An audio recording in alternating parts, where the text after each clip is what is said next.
Hi guys, and welcome to my channel. In today's video I'm on location deep in a forest, and I'm going to show you how you can create really dramatic, interesting images shooting in a forest. And now, I don't know if you know the feeling, but you go on location, and especially when you're in a location where there's trees, it can be really difficult to have your images exposed enough. And that's where speedlights come in. Now, of course you can take a strobe on your location with you, but most strobes aren't very portable. Fortunately, there's more and more that are coming out, that are being created, that are portable. But it's really hard beating a speedlight in portability. So for today, I have my sister with me, and she's gonna help me shoot out here in the forest where it's pretty dark. And I'm in a pine forest, and I don't know if you can kind of see it, but it's a pretty dark place. There's a lot of greens, and I want to make sure these images have that sense of deep forest magic drama. And I could use the natural light that's around me. I'm probably going to shoot some images that are fully natural light, but I want to see what it looks like adding a little bit of light from a speedlight. And now today the weather is kind of dim. It's completely overcast. You can kind of get a sense of the dimness that's in here. So in order to light the face up, create some dramatic shadows, so I'm gonna set this up with a soft lighter umbrella, and hopefully what that'll do is just add a little bit of flair to a really cool location deep in the forest. Stay tuned.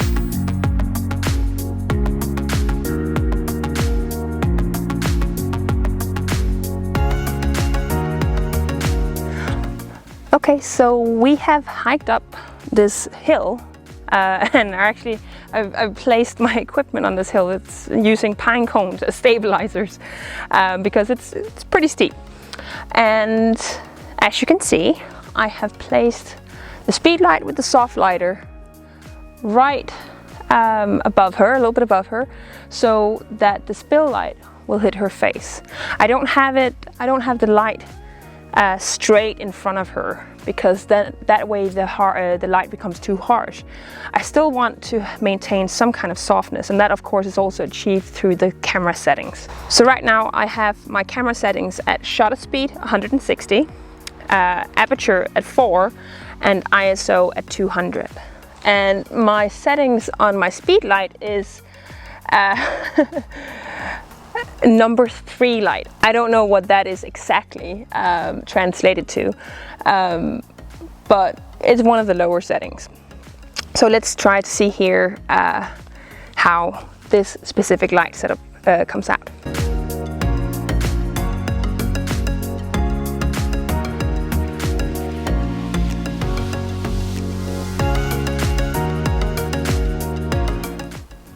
And as you can imagine, we're shooting quite close. So these are portraits, they're close-up portraits, my favorite type. And the light on these are still a little bit harsh. So I'm gonna take it down a notch, and I'm gonna set my aperture to 3.5, just to give it a little more softness. So we try again. Okay, I need to lower my light. It is coming too high above, and I want to make sure that we don't have any unseemly shadows underneath the eyes. So let's see how this comes out.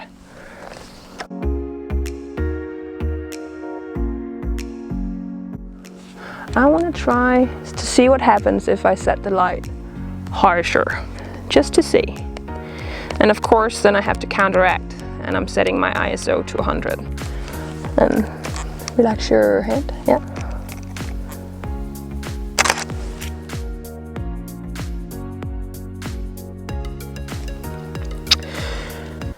and I actually really like what that does. I had it in my head that I wanted to create, like use the natural light around me more than I thought that I wanted to. So by upping my light output on my Speedlight, that dramatic flare that I've been looking for is really being pulled out.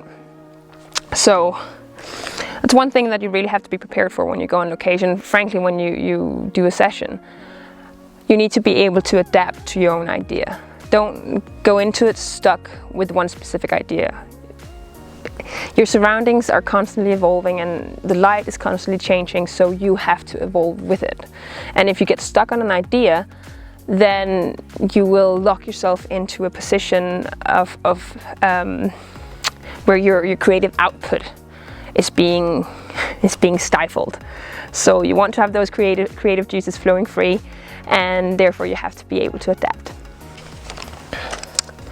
And this is really cool. The light is much more powerful than I thought I wanted it to be, but I like it. Chin towards me a little bit, yeah, there you go, hold that. Chin down a little bit, yeah. Beautiful. Yes, exactly. We take this down one notch and setting the aperture to 4.5.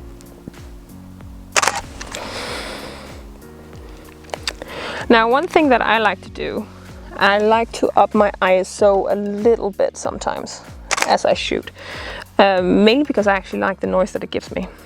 I like a little bit of noise, and one could argue that I could just add that in post-production, but I like the natural noise that comes from upping an ISO. And right now my ISO is set to 200. My aperture is at 4.5 and my shutter speed is at 160, and I'm not touching the shutter speed. I like it there. I can't up it more due to the Speedlight and my transmitters, but it works very well right there.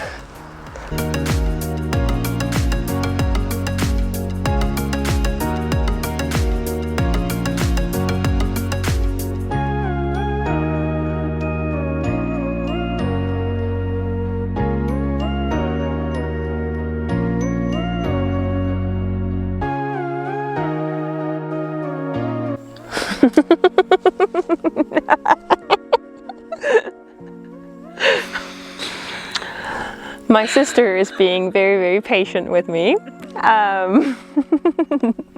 which is absolutely awesome, because sometimes getting to a place where everything just fits can take a while.